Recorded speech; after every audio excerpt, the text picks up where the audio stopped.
Je m'abandonne entre tes mains. Saisis mon cœur. Contrôle mon cœur. Contrôle mon cœur. Dirige mon cœur. Seigneur, je m'abandonne à toi. Ce vendredi, je m'abandonne à toi. Après ce culte, je m'abandonne à toi. Pendant ce culte, je m'abandonne à toi. Après ce culte, je m'abandonne à toi. Dis après moi, Seigneur, je m'abandonne à toi. Seigneur, je m'abandonne à toi. Pression sur moi. Seigneur, je m'abandonne à toi. Je te donne mon cœur. Je te donne mon cœur. Seigneur, je m'abandonne à toi. Totalement. Je m'abandonne à toi. Totalement. Je me lâche à toi. Je m'abandonne à toi. Seigneur, j'abandonne mon cœur totalement à toi. Seigneur, prends-moi. Saisis-moi, contrôle-moi, dirige-moi. Je m'abandonne à toi. Acclame pour le Seigneur.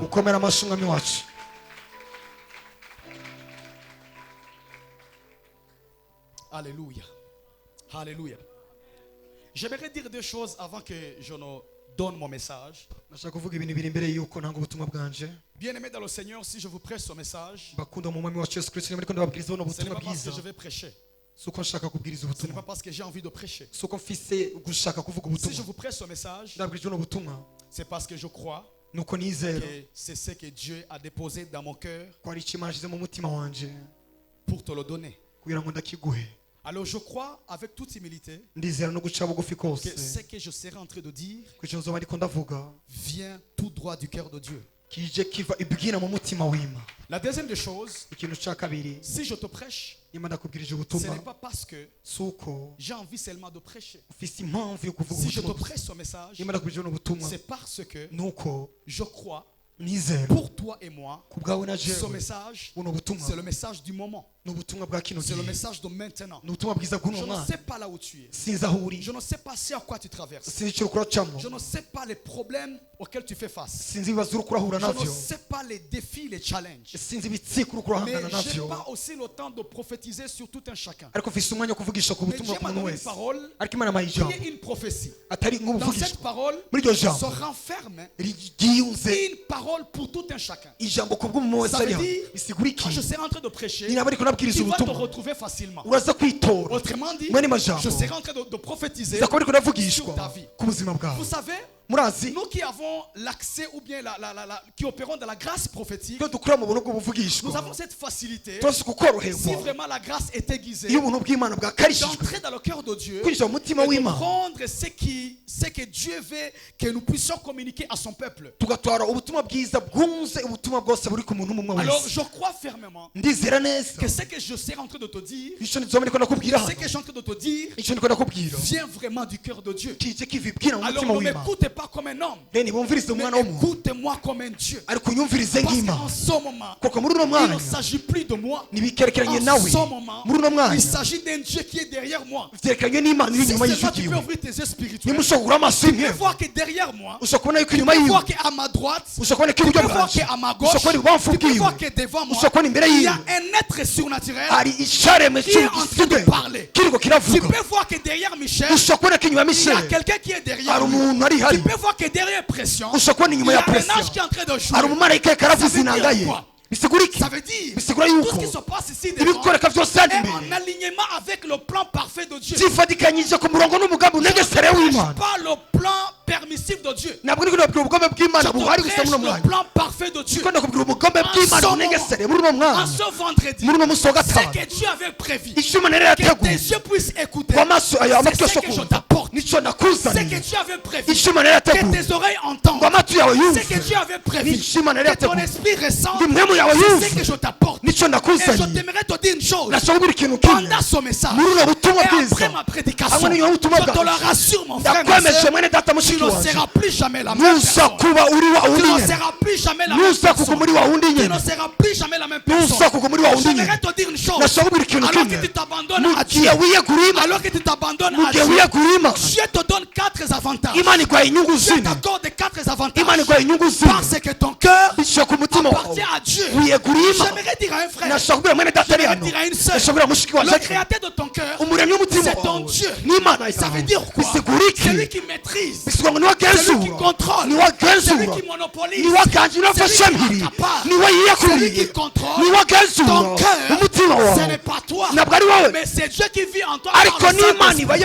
Voilà pourquoi l'apôtre Paul dit ceci: alors que vous êtes ressuscités entre les morts, ne vivez plus pour vous-même, mais vivez pour celui qui est mort et ressuscité pour vous. Et son nom c'est Jésus-Christ. Bien-aimé dans le Seigneur, vous avez déjà lu dans le livre de Proverbes, lorsque Salomon parle d'un verset que nous connaissons nous tous, lorsque Salomon récite ce verset, je ne sais pas, il était dans sa maison, je ne sais pas, il était au jardin, je ne sais pas, il était dans le palais, je ne sais pas, je ne sais pas vraiment dans quelles circonstances, qu'est-ce qui lui était arrivé. Mais j'aimerais vous dire une chose, mes frères et sœurs: certaines paroles, certaines déclarations sont juste le résultat de certaines choses qui nous sont arrivées. Lorsqu'une personne commence à tonner, lorsqu'une personne commence à mal parler, c'est parce qu'il est en colère.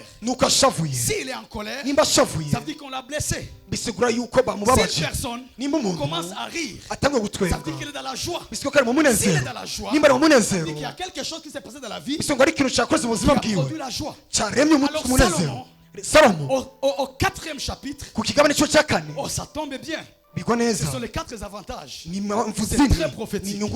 Il dit ceci: garde ton cœur plus que toute autre chose, car de lui viennent les sources de la vie. Salomon, il ne nous interdit pas de protéger autre chose. Mais Salomon, il attire notre attention sur la chose la plus précieuse qu'on doit protéger. Salomon, il veut dire ceci: tu dois protéger tes études, protéger ta famille, protéger ta santé. Vous devez protéger vos vies de prière. Vous devez protéger votre vie chrétienne. Vous devez protéger beaucoup de choses. Mais lorsqu'il dit, lorsqu'il écrit, Salomon dit ceci: protège ton cœur plus que. Ça veut dire il y a autre chose qu'il faut protéger. Il y a le mariage qu'il faut protéger. Il y a l'église qu'il faut protéger.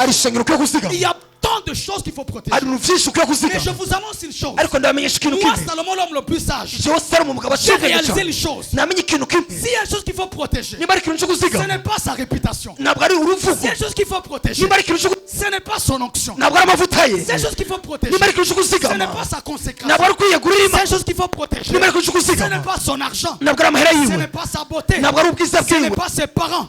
S'il y a une chose qu'il faut protéger, ce n'est pas sa vie de prière. C'est la chose qu'il faut protéger. C'est ton cœur. Car de lui proviennent les sources au pluriel. Autrement dit, ton cœur est une source. Mais dans ton cœur, c'est une source dans laquelle il y a des sources. Il y a la source des études, la source de la famille, la source du travail, la source de l'église, ainsi de suite. Mais je vous donne un secret: ne protégez pas toutes ces choses. Ne protège pas ta femme, ne protège pas tes enfants, ni ton mari. Salomon dit ceci: protège ton cœur plus que toute autre chose, car de lui provient les sources de la vie. Autrement dit, Salomon voulait dire ceci: les sources de la vie qui sont dans ton cœur vont jaillir si seulement la source qui est le cœur est bien protégée et bien gardée. 4 avantages d'un cœur qui s'abandonne totalement à Dieu. Je peux souligner quelque chose. Je peux parler. Je peux parler. Nous tous, en tant qu'enfants de Dieu, nous sommes nés de nouveau. Nous sommes des enfants de Dieu. Nous avons l'esprit de Dieu.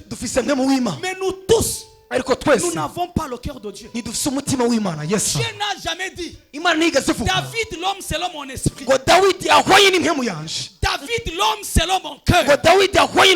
L'esprit de Dieu, on le reçoit par la nouvelle naissance. Mais le cœur de Dieu, c'est un travail quotidien.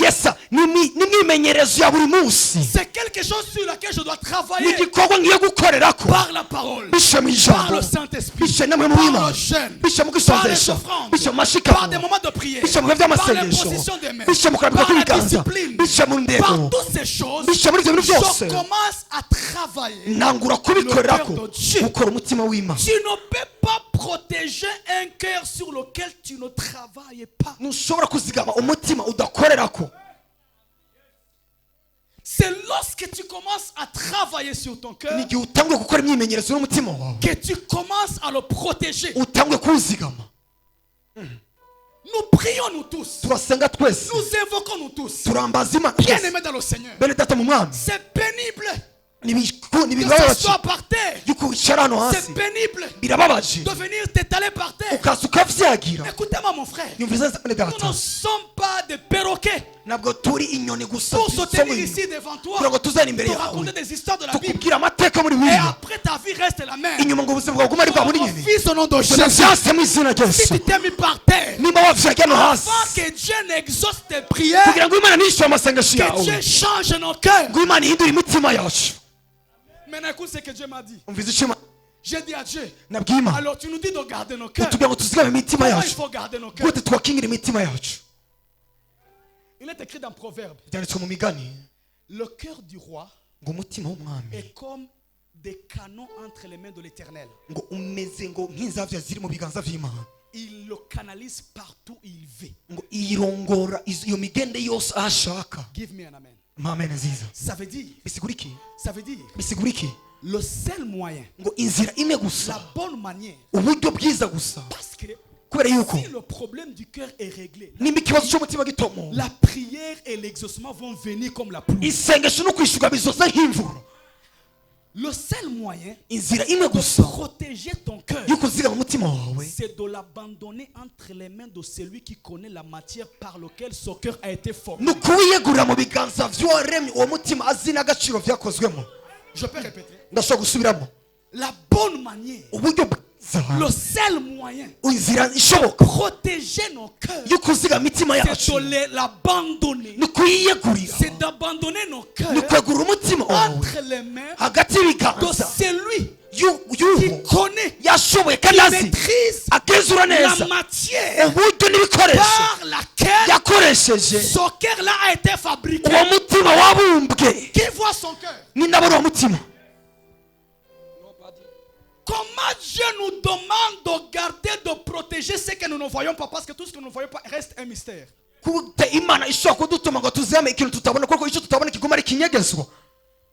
Mais ce que tu vois, tu peux le gérer. Ce que tu vois, tu peux le contrôler. Maintenant, Dieu, il est omnipotent, omniscient.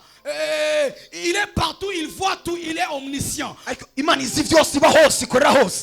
Ça veut dire, lorsque je m'abandonne entre ses mains, lui qui connaît la matière qui forme mon cœur, il dit à David, avant que tu ne pêches, Dieu, avant que je ne trébuche, avant que je ne fasse les bêtises, Dieu connaît, Dieu a vu, avant que tu ne te répandes, avant que tu ne demandes pardon, Dieu sait déjà, parce qu'il est omniscient. Autrement dit, Dieu ne cache rien, Dieu connaît tout, il sait tout, il contrôle tout. Qu'est-ce qu'il veut? Il t'a donné un cœur, il veut que tu puisses l'abandonner entre ses mains, afin que lui puisse le travailler.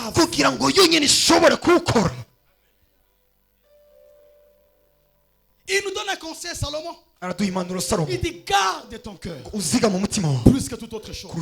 Salomon voulait dire quoi? Remets ton cœur entre les mains de celui qui connaît la matière par laquelle ton cœur est fabriqué. Est-ce que je peux avoir un bon amen? Est-ce que je peux avoir un bon amen? C'est dans Proverbes chapitre 21 verset 1er. Il est écrit ceci. Le cœur du roi est un courant d'eau dans la main de l'Éternel. Il l'incline partout où il veut. Alléluia. Amen. 4 avantages d'un cœur qui s'abandonne totalement à Dieu. C'est quoi s'abandonner? C'est quoi s'abandonner? S'abandonner veut dire se laisser aller à un sentiment. S'abandonner veut dire se laisser aller. Se laisser aller à un sentiment. S'abandonner veut dire se laisser aller à une habitude. Se laisser aller à un rythme. Autrement dit, ne pas y résister. Deviens faible. Laisse-toi aller. S'abandonner veut dire cesser de lutter physiquement. Vous allez me comprendre bientôt. S'abandonner veut dire se confier sans retenue. Se confier sans retenue. S'ouvrir tout entier sans retenir quoi que ce soit. Un cœur qui s'abandonne totalement à Dieu. Est-ce que je peux avancer?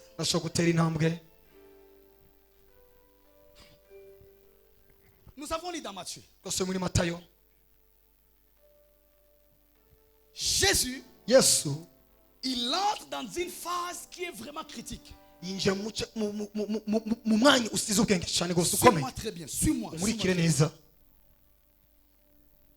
Jésus, il est dans une phase où il doit être crucifié, où il doit être pendu au bois. Et en ce moment-là, l'homme qui était juste, l'homme qui était sans péché, l'homme qui n'avait rien fait, l'homme qui était juste, l'homme qui était la vraie définition de la plénitude de Dieu, devient péché sans avoir péché. Et à la croix, il se retrouve seul. Et la Bible déclare, lorsqu'il était à la croix, c'est en ce moment-là que Dieu l'a puni. Parce qu'il s'est chargé de nos péchés. Il s'est chargé de toutes nos fautes. Il a porté toutes ces choses. Il a mis cela sur lui. Il n'avait rien fait. Il n'avait rien fait. Il n'avait pas demandé cela. Il ne méritait pas cela. Il y a des choses qui nous arrivent qu'on n'a même pas demandé. Il y a des problèmes qui nous arrivent pas parce que nous sommes dans le péché, pas parce que nous sommes en dehors de la volonté de Dieu. Il y a des problèmes qui nous arrivent parce que nous ne savons même pas d'où ça vient. Il y a des problèmes qui nous arrivent parce qu'à un moment précis, à un moment donné, ce qu'on appelle le kairos de Dieu, ce qu'on appelle le temps de Dieu, Dieu veut faire un travail et Dieu va mettre des choses sur toi afin que tu retiennes dans ton esprit que lorsque tu t'abandonnes à lui, les choses changent. Donne-moi un bon amen. Donne-moi un bon amen. Donne-moi un bon amen. Les avantages d'un cœur qui s'abandonne totalement. Je crois, avant que je ne donne les avantages, comme un bon prédicateur, je crois qu'il faut d'abord définir pourquoi doit-on s'abandonner à Dieu.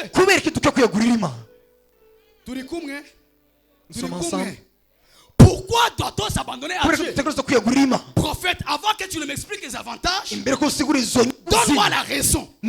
Pourquoi je dois m'abandonner à Dieu? Give me an amen. Give me an amen. Pourquoi je dois m'abandonner à Dieu?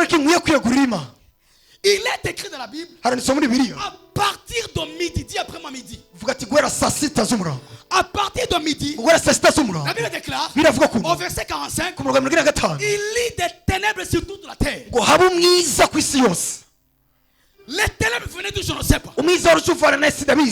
Dieu avait donné ça, je ne sais pas. Dieu avait envoyé ça, je ne sais pas. On dit à partir de midi jusqu'à 15 heures, il lit des ténèbres sur toute la terre.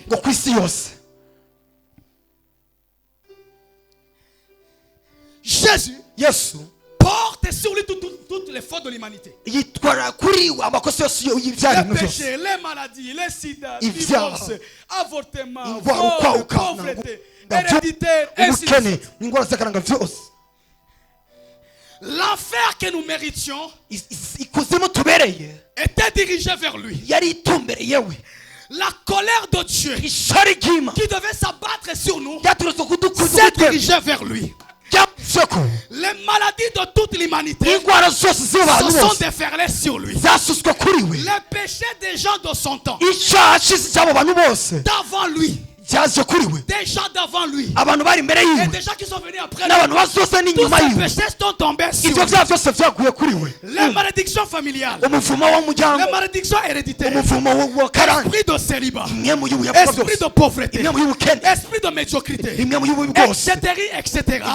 Toutes ces choses. Il y a des gens qui ont des sacs. Donne-moi des sacs. Toutes ces choses se sont déferlées sur lui. Amène-moi des sacs. Voilà. Amen.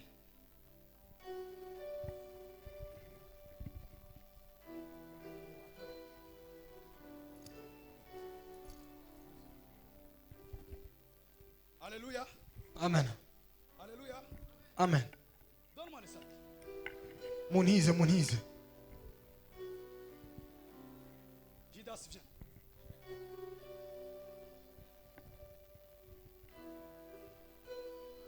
Alléluia. Maintenant écoute-moi. C'est à partir de midi que Dieu commence à le punir. Il commence à porter sur lui les péchés, les maladies, célibat, pauvreté. Je peux avancer? À partir de midi, Jésus porte les maladies des États-Unis. Il n'y avait pas du poids. Midi 30. Il prend les péchés de l'Asie. Il met ça sur lui. Midi 45. L'esprit de divorce qui est en Ouganda, il met sur lui. Esprit de célibat, il met sur lui. Pauvreté, il met sur lui. 13 heures. Il dit là je vais tenir. On dit c'est durant cet écart là que ça s'est passé. Selon les études théologiques. Il sait que ça va. Ça fait aller.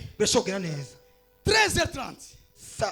Il commence à sentir que tous les problèmes qui sont au Burundi tombent sur lui. À cette époque, il a même porté coronavirus.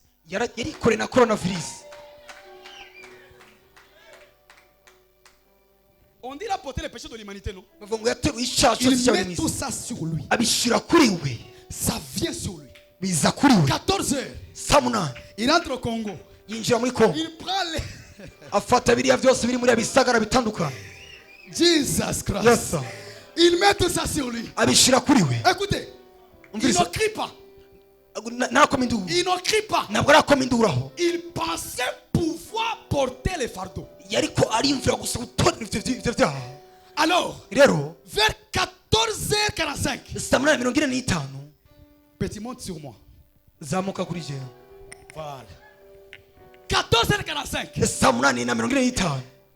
Toute l'humanité, les Blancs, les Chinois, Asiatiques, les Noirs, tout le monde, toute l'humanité, ceux qui étaient vivants, ceux qui étaient morts, et ceux qui allaient naître sont montés sur lui.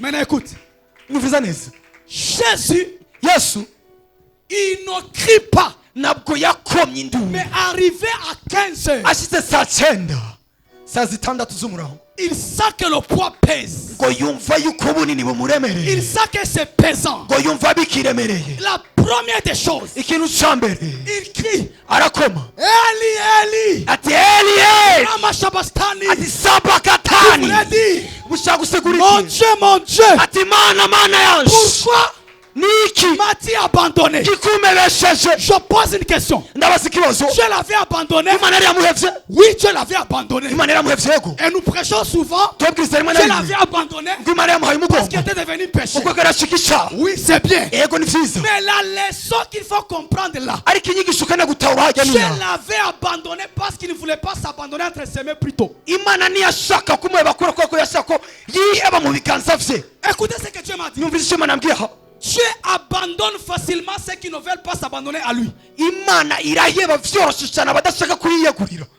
Dieu abandonne facilement imana iraheba vyoroshe ceux qui ne veulent pas s'abandonner à lui. abadashaka kuyiyegurira. Et Dieu accueille et décharge ceux qui s'abandonnent facilement à lui. imana irakira kandi ikaremura abashaka kuyiyegurira Il vyoroshe. sentait le poids. yari yumva Comme uburemere ce kuri we. soir, nk'uno il y a le mugoroba poids des malédictions hari sur ubunini certains. bw'umuvumo buri Le poids des célibats sur certains. umuvumo Le poids de la pauvreté sur certains. umuvumo w'ubukene. D'autres n'arrivent même pas à avancer. imana niyo bashaka Il y gutera a imbere. des choses qui pèsent. hari ibintu bikuremere.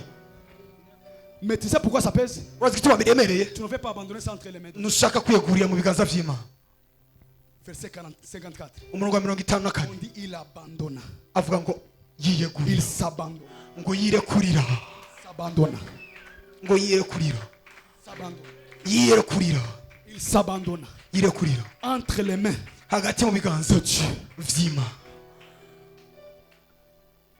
Pourquoi s'abandonner? kubera ko ukeneye kwiyegurira, Parce que ça pèse. kubera ko biremereye, Pourquoi s'abandonner? kubera ko ukeneye C'est kwiyegurira, lourd. biraremereye. Pourquoi s'abandonner? kubera ko ukeneye Je kwiyegurira imana, n'arrive pas à supporter. sinyishoboye kuvyikorera. Pourquoi s'abandonner? kubera ko ukeneye kwiyegurira Je imana, n'arrive pas à comprendre. sinyishobora kubitahura. Pourquoi s'abandonner? kubera ko wiyegurira Je imana, n'arrive pas à saisir. sinyishobora kubifata Pourquoi miri. s'abandonner? kubera ko ukeneye kwiyegurira Je imana, n'arrive pas à saisir. sinyishobora kubifata miri.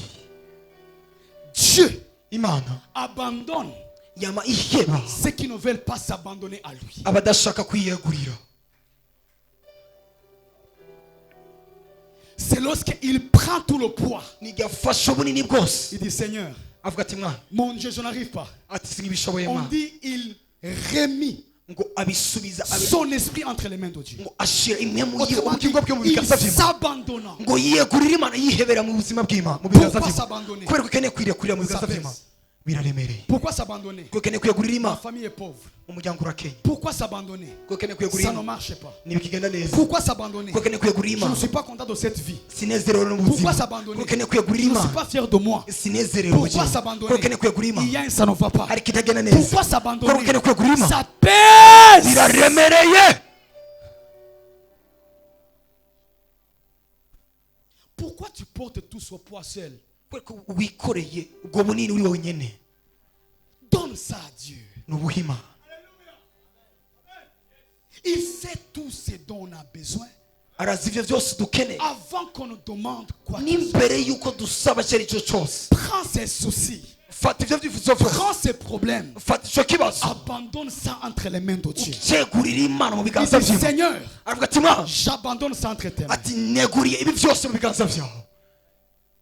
Tu n'arrives pas à avancer. ntugishobora gutera Parce que intambwe ça pèse kuko sur toi. biremereye kuri wowe, Ça pèse sur toi. birakuremereye. Mais c'est quand tu t'abandonnes à lui mu gihe wiyeguriye imana, que le poids qui était sur toi niho ubunini bwari kuri wowe tombe directement. buca bugwa n'ingoga na n'ingoga.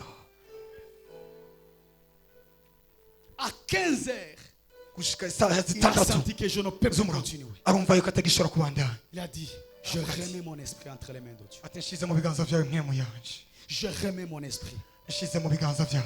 On s'abandonne à lui lorsqu'on réalise que le poids qui est sur nous pèse plus que nous. twiyegurira imana mu gihe tumenye yuko ibyo twikoreye bituremere kudusumbya. Il a dit dans Matthieu chapitre 11 verset 28. avuga muri Mateka 10 n'umurongo wa 28. Venez à moi vous tous qui êtes fatigués ngo et nimuze chargés mwese kuri mwebwe mwese et murusha je vous muremerewe, donnerai du repos. hama ndabaha akaruhuko. C'est-à-dire, bisigura iki?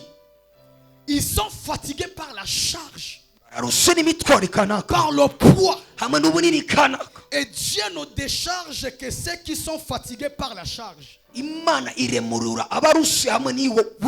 à moi, vous tous qui êtes fatigués et chargés.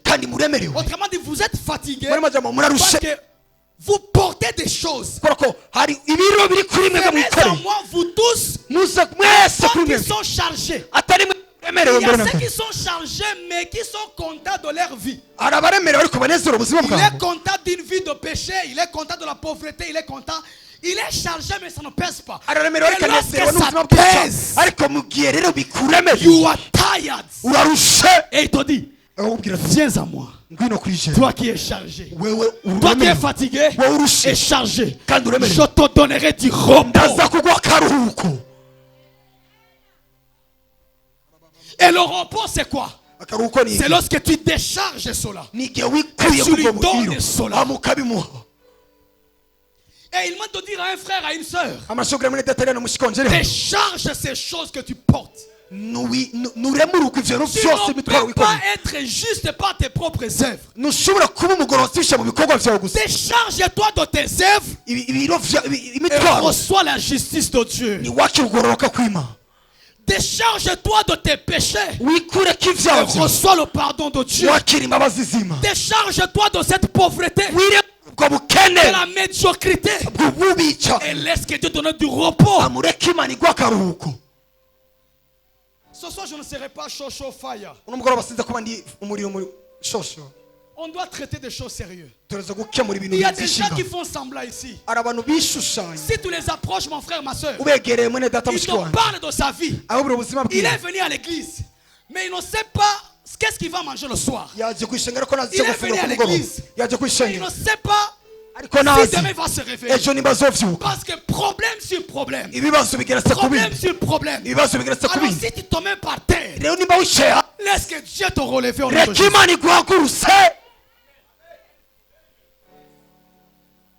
Laisse que Dieu te relève au nom de Jésus. Entre tes mains, j'abandonne. Oui, prends tout, Seigneur. Yes. Oui, prends tout, Seigneur. Oui, prends tout, Seigneur.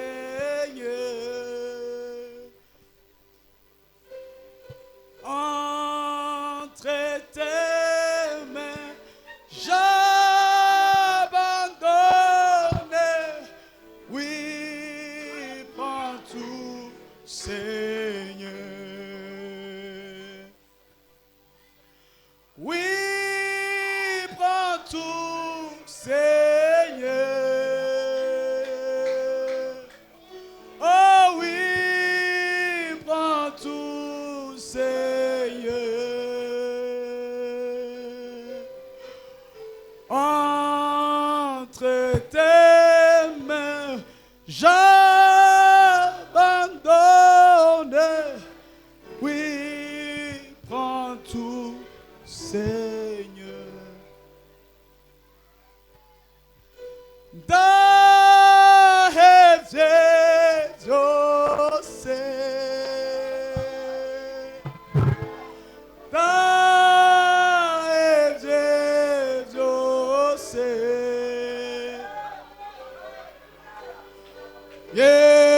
Yesungu ayubugingo dahevye jose. Abandonne-toi entre ses mains. Je sens dire à un frère, tu es fatigué par ce péché. Abandonne-toi entre ses mains. Tu es fatigué par cette situation. Abandonne-toi entre ses mains. Tu es fatigué par cette chose. Abandonne-toi entre ses mains. CPD, abandonnons-nous entre ses mains. Abandonnons-nous entre ses mains. twiyegurire mu biganza Que vyiwe les protocoles s'abandonnent entre ses mains. abakira abantu biyegurire Que mu les biganza chants vyiwe s'abandonnent entre ses mains. abaririmbyi twiyegurire Que mu les biganza vyiwe serviteurs s'abandonnent entre ses mains. abakozi b'imana twiyegurire mu Que les biganza vyiwe codymes s'abandonnent entre ses mains. abigisha abana bato Que les twiyegurire interprètes imana s'abandonnent entre ses mains. abantu ubutumwa Nous bwiza twiyegurire abandonnons imana entre tes mains, Seigneur. mwami yesu twiyegurire mu biganza vyawe Fais ce que tu veux. ukora icyo ushaka cyose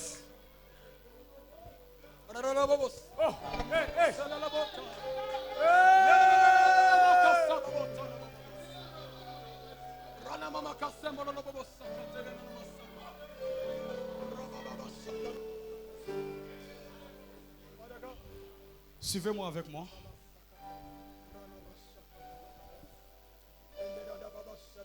Lorsque je préparais son message, je priais, je pleurais. Dieu m'a dit, il est en train d'essuyer les larmes de quelqu'un. Et Dieu est en train d'apporter la délivrance dans la vie de certaines personnes.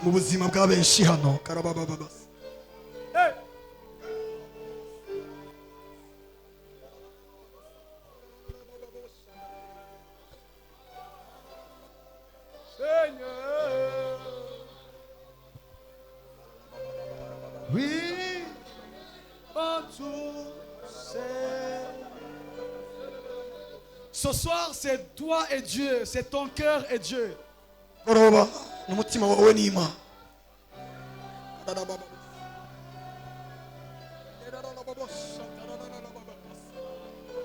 Alléluia. Suivez-moi. Il me reste 10 minutes.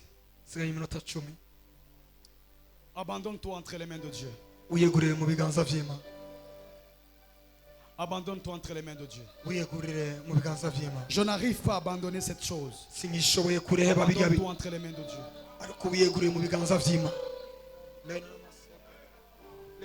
Suivez-moi. Premier avantage. Je peux parler. Regardez. Lorsqu'il abandonne son cœur entre les mains de Dieu, son esprit entre les mains de Dieu, on a lu le voile qui séparait le lieu saint du lieu saint des saints se déchira.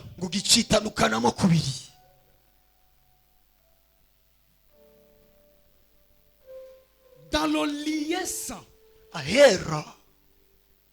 dans le lieu saint des saints, il y avait un rideau appelé le voile qui séparait.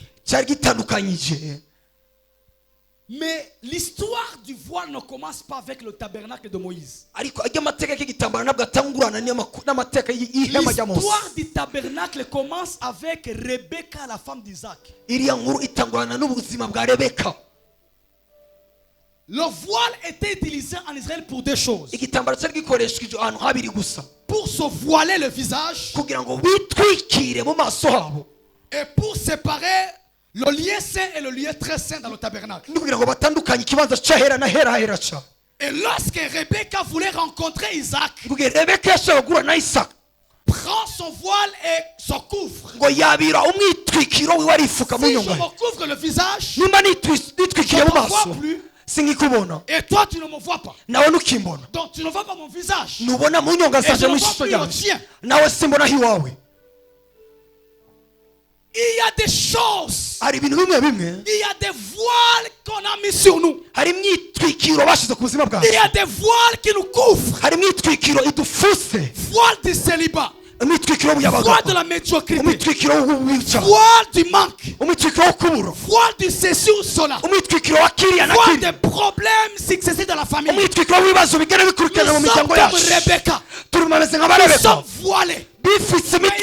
Isaac puisse venir afin de déchirer le voile. Écoutez ce que Dieu m'a dit. Il y a des gens qui sont en train de tâtonner parce qu'il y a un voile qu'on a mis sur eux.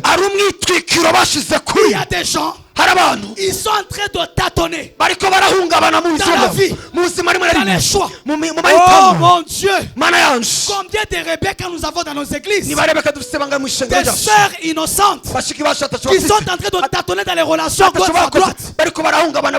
Ils sont en train de tâtonner. Elles sont remplies de confusion. Elles sont comme les Rebecca. Elles ne savent pas si c'est vraiment Isaac. Elles ne savent pas si c'est vraiment Isaac. Parce qu'elles sont voilées. Mais je t'apporte une bonne nouvelle. Le voile qu'on avait mis sur toi, que ce voile tombe au nom de Jésus. Je disais que ce voile tombe au nom de Jésus. Que ce voile tombe au nom de Jésus. Pour d'autres, c'est le voile de la honte qui les couvre. Pour d'autres, c'est le voile de la confusion qui les couvre. Pour d'autres, c'est le voile de l'aveuglement qui les couvre. Pour d'autres, c'est le voile de l'abandon qui les couvre. Mais lorsque mon esprit s'abandonne entre ses mains, le voile se déchire. On dit ceci. Lorsqu'il a abandonné son esprit entre les mains de Dieu, les théologiens disent ceci. Il y a une main invisible. J'aimerais dire à quelqu'un, la main qui va te délivrer, la main qui va te bénir, elle n'est pas physique. La main qui va te sauver, elle n'est pas physique. La main qui va te oindre, elle n'est pas physique. La main qui va te visiter, la main qui va te pousser, elle n'est pas physique. Mais elle est spirituelle. Lorsqu'il a abandonné, lorsqu'il a lâché, son esprit, il y a une main qui était invisible, qui a pris le rideau, qui a déchiré. J'aimerais dire à quelqu'un, tout voile qui te couvrait, tout voile qui t'empêchait à voir, tout voile qui t'empêchait à voir, tout voile qui t'empêchait à voir, tombe au nom de Jésus. Je ne sais pas ce qui te couvre. Je ne sais pas ce qui t'empêche. Lorsque tu t'abandonnes à Dieu, lorsque je m'abandonne à Dieu, il y a un voile qui se déchire. Je vois les voiles se déchirer. Les voiles de nos familles, les voiles de nos foyers, les voiles de la dimension spirituelle, les voiles de l'église. Ah, que les voiles se déchirent. Lorsque je m'abandonne à lui, le voile est déchiré. Pour certains, écoutez ce que Dieu m'a dit. Ils sont voilés par l'anonymat.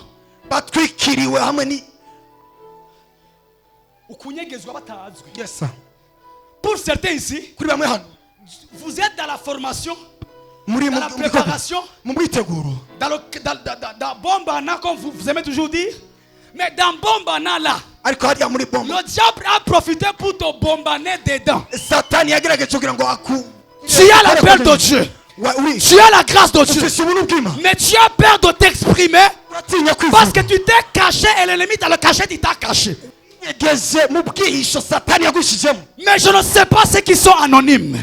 Je ne sais pas ceux qu'on a oubliés. Je ne sais pas ceux qui sont cachés. Il y a des dons qui sont cachés ici. Il y a des dons qui sont couverts. Mais j'annonce au nom de Jésus que l'anonymat s'arrête. C'est le temps où tu dois être révélé. C'est le temps où tu dois être révélé. C'est le temps où tu dois être révélé. Donne-moi un bon amen. Le voile se déchira. Lorsque le voile se déchire, le voile qui séparait le lieu saint est déchiré.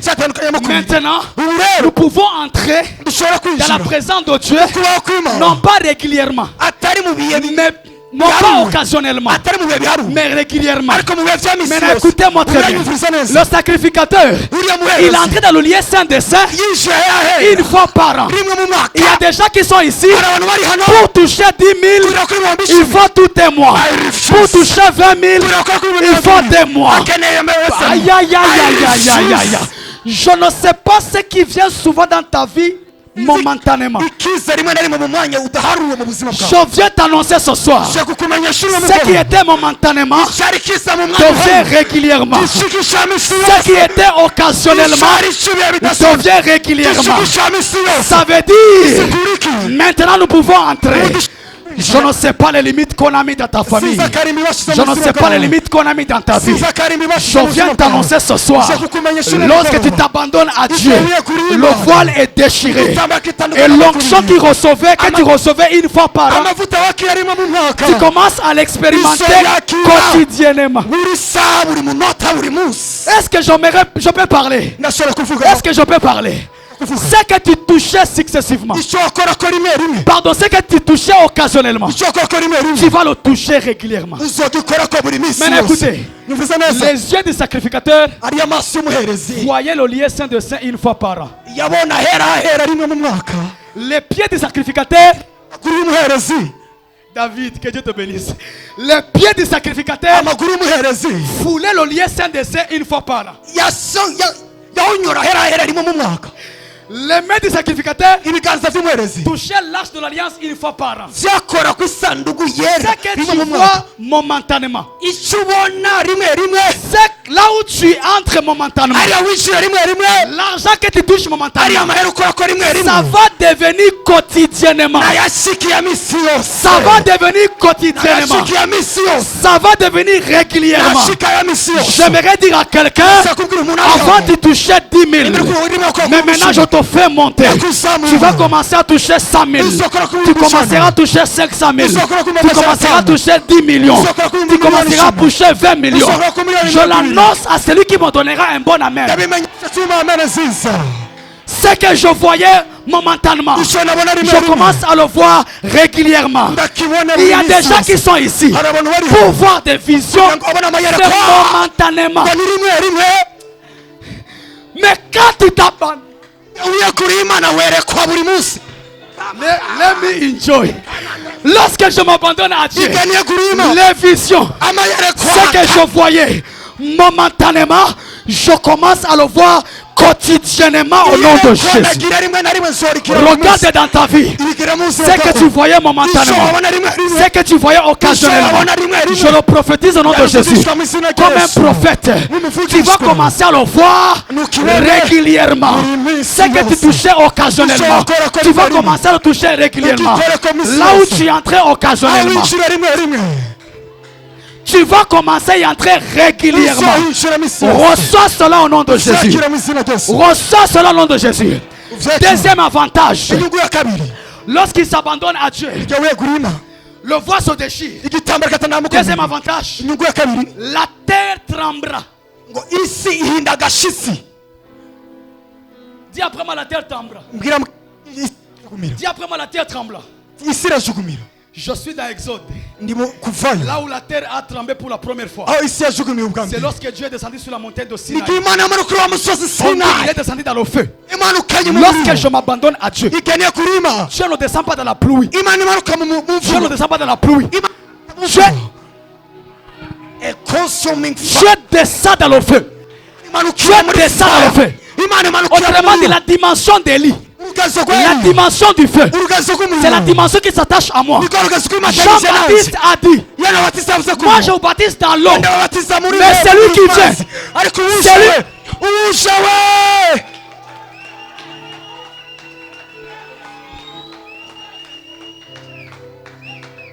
Jean-Baptiste a dit, je vous plonge dans l'eau, mais c'est lui qui vient, il va vous baptiser dans le feu. Il va vous baptiser dans le feu. Lorsque je m'abandonne à Dieu, il y a un tremblement céleste. Il y a un tremblement de la terre. Écoutez ce que Dieu m'a dit. Lorsqu'il y a un tremblement, tout ce qui est sur la terre bouge. Lorsqu'il y a un tremblement, le mouvement est obligatoire. Il y a des relations qui ne sont pas productives dans ta vie. Il y a a des gens qui ne sont pas productifs dans ta vie. Lorsque tu t'abandonnes à Dieu, il y a tremblement de terre. Ceux qui étaient ici peuvent se retrouver ici. Les mauvaises personnes qui étaient à côté de toi seront déplacées. Mais écoutez ceci, lorsqu'il y a tremblement, toi aussi tu vas bouger. Toi aussi tu vas bouger. Toi aussi tu vas bouger. Je te vois bouger au nom de Jésus. Je te vois te déplacer au nom de Jésus. Je te vois te déplacer au nom de Jésus. Donne-moi un bon amen.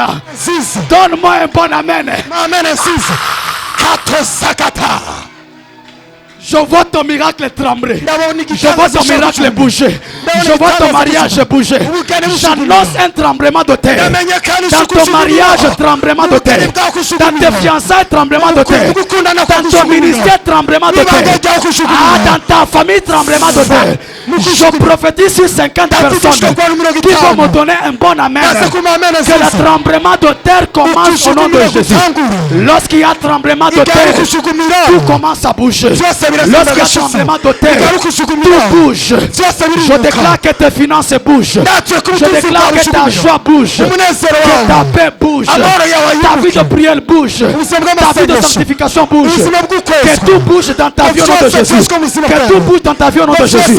Je vois un tremblement que Dieu est en train de causer. Dis-moi, insiste prophète.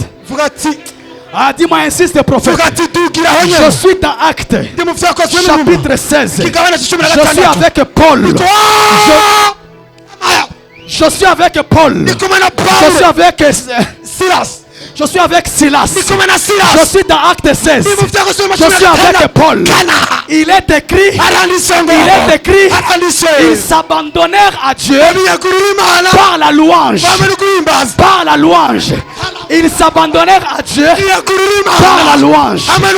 Ils s'abandonnèrent à Dieu par la louange. Maintenant, écoutez-moi très bien. Écoutez-moi très bien. Dis-moi, insiste prophète. Lorsque vous étudiez ce verset, surtout ce passage, on vous dit, à l'époque, il y avait la prison. Mais la prison avait des caves. Paul et Silas, on les a pas mis dans la prison qu'on voyait comme ça. Paul et Silas, on les a mis dans la cave. Je ne sais pas ceux qui sont au-dessus de toi. Come on. Il y a des gens. Vous êtes dans la même situation. Mais eux, ils sont plus avantagés que toi. Ça veut dire quoi? Paul et Silas, ils étaient en dessous. D'autres prisonniers, lorsqu'on dit pendant qu'ils chantaient, les prisonniers les entendirent. Ce n'était pas des prisonniers qui étaient avec eux, c'était les prisonniers qui étaient. Il y a des gens avantagés. Yes, sir. Avantagés plus que toi. Mais on dit ceci. Paul et Silas, ils commencèrent à louer. La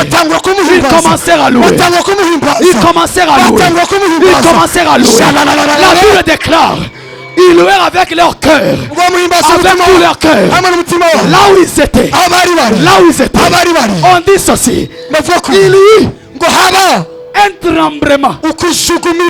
J'annonce la saison de Ilu. J'annonce la saison de Ilu. J'annonce la saison de Ilu.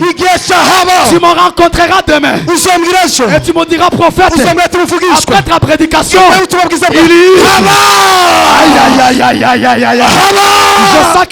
Je sens que la grâce de mon Père est sur moi. Aïe. Après ce message, on va se rencontrer après moi. Tu me diras prophète. Dis à ton voisin Ili. Dis à ton voisin Ili. Dis à ton voisin Ili. Un tremblement de terre. On dit ceci. Les fondations commencèrent à bouger. Les portes de la prison s'ouvrir. Je ne sais pas là où l'ennemi t'a enfermé. Je ne sais pas là où les sorciers t'ont enfermé. Je viens annoncer au mari de nuit, femme de nuit. Ils t'ont enfermé quelque part. Mais pendant que tu t'abandonnes à Dieu, je vois les portes de prison s'ouvrir. Je vois les portes de prison s'ouvrir. Je vois les portes de prison s'ouvrir. Pendant que je m'abandonne à Dieu, Dieu opère un tremblement de terre. Dieu opère un tremblement de terre. Que les choses bougent tout autour. Que les gens viennent te bénir. Que les gens rêvent de toi. Que les gens parlent de toi. Je t'annonce au nom de Jésus. Si tu avais 100 ennemis et que tu avais dit amis, je viens changer cela. Je t'annonce au nom de Jésus. Il y a un tremblement de terre. Je déclare tu auras 100 amis et tu auras 10 ennemis. Je le déclare et le prophétise. En ayant mes yeux fermés, en ayant mes yeux ouverts. Si tu m'offres ma prophétie, ne te ratera pas. Si tu ne dis pas amen, ma prophétie dira amen à ta place. Alors donne-moi un bon amen. Lorsque je m'abandonne à lui, il y a tremblement. Et quand Dieu est descendu, quand Dieu est descendu, oh, quand Dieu est descendu, il y a eu un tremblement de terre. Il y a un tremblement de terre. Il y a un tremblement de terre. Et le feu est descendu. J'annonce la saison du feu. La saison du feu. La saison du feu. Lorsque je m'abandonne à Dieu, totalement franc, il y a un tremblement de terre. Il y a des péchés pour lesquels tu as prié. Ils ne veulent pas fuir. Nous annonçons un tremblement de terre. Donne-toi seulement à Dieu. Dieu va opérer un tremblement. Dieu va opérer un tremblement. Troisième avantage. Troisième avantage. Lorsqu'ils s'abandonnèrent à Dieu, il est écrit ceci: les rochers sont fendus. Lorsque vous demandez les gens qui étaient là ce jour-là, je ne sais pas combien de crédits donnerai-je à ce documentaire. Mais je crois un peu à ce qu'il a dit. Il a dit lorsqu'on dit les rochers sont fendus, les gens qui étaient sur place, ils disent que les rochers se déchirent comme les papiers.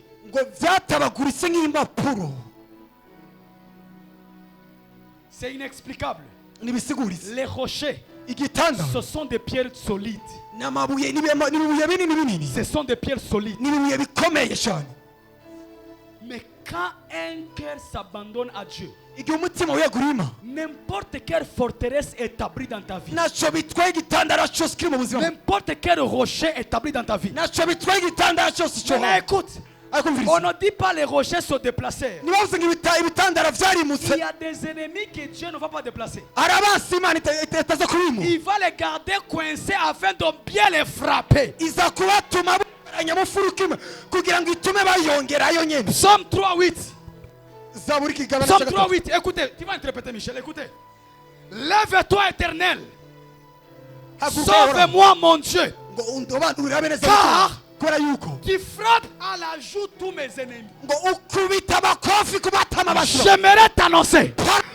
Le Dieu de la compassion se met à côté. Le Dieu de la bonté se met à côté. Maintenant c'est le Dieu de la vengeance. C'est le Dieu de la vengeance. C'est le Dieu de la guerre. C'est le Dieu qui venge. C'est le Dieu qui se part. Je ne sais pas ce qui t'ont battu. Je ne sais pas ce qui t'ont renversé. David, il dit ceci: Éternel mon Dieu, lève-toi, sauve-moi et prends ta main et gifle. Je vois les dents de tes ennemis être écrasées. Je vois tes ennemis, aïe aïe aïe aïe aïe aïe. Je vois tes ennemis être écrasés. Je ne sais pas quel visiteur qui est venu loger chez toi sans ta permission.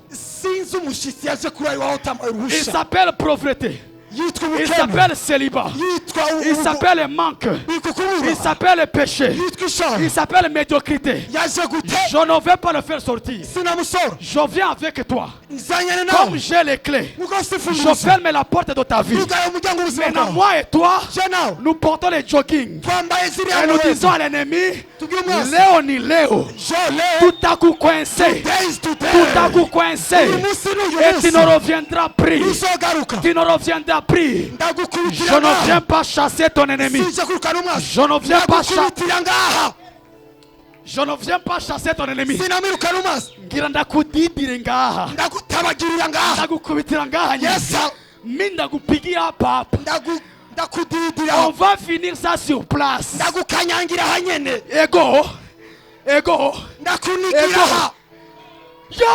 ndakunigira ha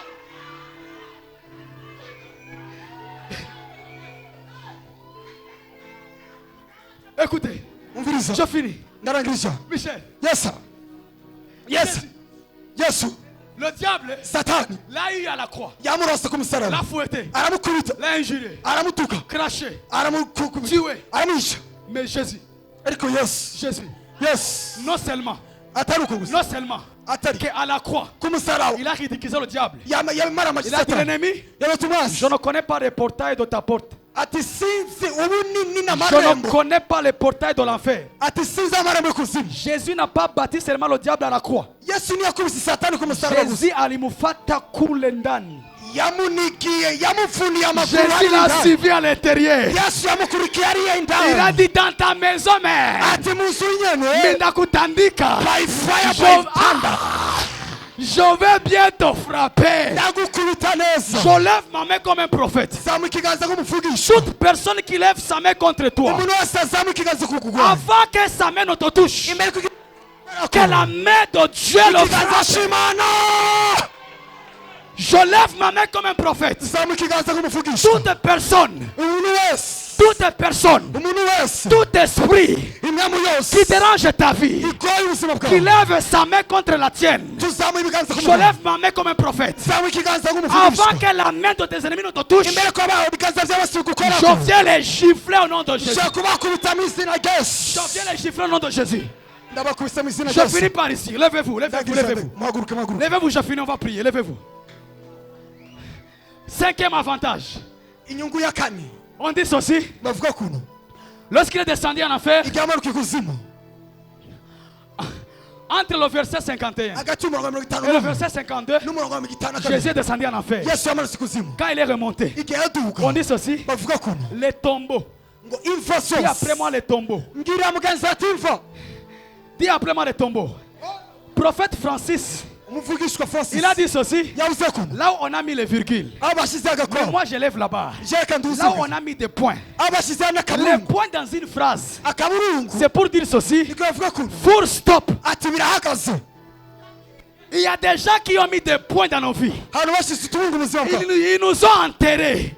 baraguhamvye Ils nous ont enterrés. baraduhamvye Il y a des dons qui sont ici. hari abantu bariho Ils sont enterrés. bameze Il y nk'abahamwe a des entreprises qui sont ari ici. ingabire hari Ils amahinguriro sont yayo enterrés. asa Mais nk'ayahamwe quand ils s'abandonnent à Dieu, igihe biyagurima la Bible déclare biravuga kuno les tombeaux. ngo imva Les zose tombeaux. imva zose Les tombeaux imva zose s'ouvrir. ngo Et ziruguruka ceux qui étaient morts abari se barapfuye réveillèrent. Je barazuka ne sais pas l'argent qui s'était endormi dans ta vie. sinzi amahera yajyamye Je mu ne buzima sais pas bwawe les portes qui s'étaient fermées dans ta vie. sinzi amarembo Je ne y'ukawe sais pas les tombeaux de ta vie. sinzi Je imva viens t'annoncer comme un prophète. je kukumenyesha Là où on umuvugishwa t'avait enterré, aho baguhamvye ne m'enterrez pas vivant. numamba ni J'aimerais muzima dire à mes ennemis, nashobwira ne abasi banje m'enterrez pas vivant. numamba ni Il y a muzima encore de l'espoir. arashari Je ivyizigiro respire encore. Je peux encore prier. Je peux encore me repentir. Je peux encore appeler le sang. Je peux encore aller à l'église. Même si je suis tombé, ne m'enterrez pas. Ne m'enterrez pas. Dis à ton voisin. Regarde ton voisin. Dis-lui ceci. Ne m'enterrez pas vivant. numambe Ne m'enterrez pas vivant. numambe Ne m'enterrez pas vivant. J'ai la mission à accomplir. numambe ni J'ai des armes à gagner. Même si je me comporte mal. Même si je me comporte mal. Je suis une servante de Dieu. Même si je m'habille mal. Aujourd'hui n'est pas demain. Et demain n'est pas aujourd'hui. Celui que je suis aujourd'hui, ce n'est pas celui que je serai demain. Il y a de l'espoir. Un chien vivant vaut mieux qu'un lion mort. J'aimerais dire à quelqu'un qui est en train de pleurer, on ne va pas t'enterrer vivant. On ne va pas t'enterrer vivant. Alors abandonne-toi à Dieu. Abandonne-toi à Dieu. Les tombeaux s'ouvrir. Les tombeaux s'ouvrir. Les tombeaux s'ouvrir. J'aimerais dire à quelqu'un, si Jésus, je finis. Si Jésus nimba yesu traîne atevye en enfer, les musiciens attendent. Si Jésus nimba yesu traîne en enfer, atevye kuzimu commence déjà à frapper la porte du tombeau. tangura udodore kumva Parce que les morts là, bari bapfuye ils se sont réveillés quand Jésus est ressuscité. bazutse igihe yesu we yazuka Mais ce qui a déclenché, ariko icyabisomorokeje c'était le cœur qui s'était wari abandonné. umutima wari wiyeguriye imana ku Ça veut musaraba dire quoi? bisigura iki Si Jésus traîne, nimba yesu atevye débrouille-toi. niwikorere nyene Si Jésus traîne, nimba yesu atevye comment déjà toquer? tangura wiyungunganya Heureusement, il avait udodo dit yaravuze ko frapper, ngo mudodore frapper, mudodore frapper. mukomange Peut-être on n'a pas encore ouvert. kumbura nuragura Peut-être c'est encore fermé. biracugaye Frapper, komanga frapper. komanga Peut-être après 3 minutes ici, ko muri nyuma y'iminota itatu la porte peut s'ouvrir. irembo riruguruka Lève les mains là où tu es. Lève les mains là où tu es. zamura ibiganza aho Je bénis tes mains. ndazagira Commence à taper les mains. tangura Commence à prier. Commence à prier. Commence à prier. Commence à prier. Commence à prier. Commence à prier. tangura usenge Commence à prier. Commence à prier. tangura usenge Commence à prier. Commence à prier. Commence à Yesu prier. Commence à prier. Commence à prier. Commence à prier. Commence à prier. Commence à prier. Commence à prier. Commence à prier. tangura usenge Commence à prier. zamura ijwi ryawe Commence à usenge prier. zamura ryawe usenge Commence à prier. zamura ijwi ryawe usenge Commence à prier. Commence à prier. zamura ijwi ryawe usenge Commence à prier. zamura ijwi ryawe usenge Abandonne-toi à Dieu. Abandonne-toi à Dieu. Urima, Commence à prier. Commence à prier. urima. Commence à zamura ijwi prier. ryawe usenge Commence à prier. zamura ijwi ryawe usenge Commence à prier. Commence à prier. zamura ijwi ryawe usenge Commence à prier. Commence à prier. Commence à prier. Yesu, Chalet. Carré. Yesu, Abandonne-toi à Dieu. Abandonne-toi à Dieu. Abandonne-toi à Dieu. turaguriye wowe Abandonne-toi à Dieu. mwami Yesu Commence à prier. mwami Yesu Commence à prier.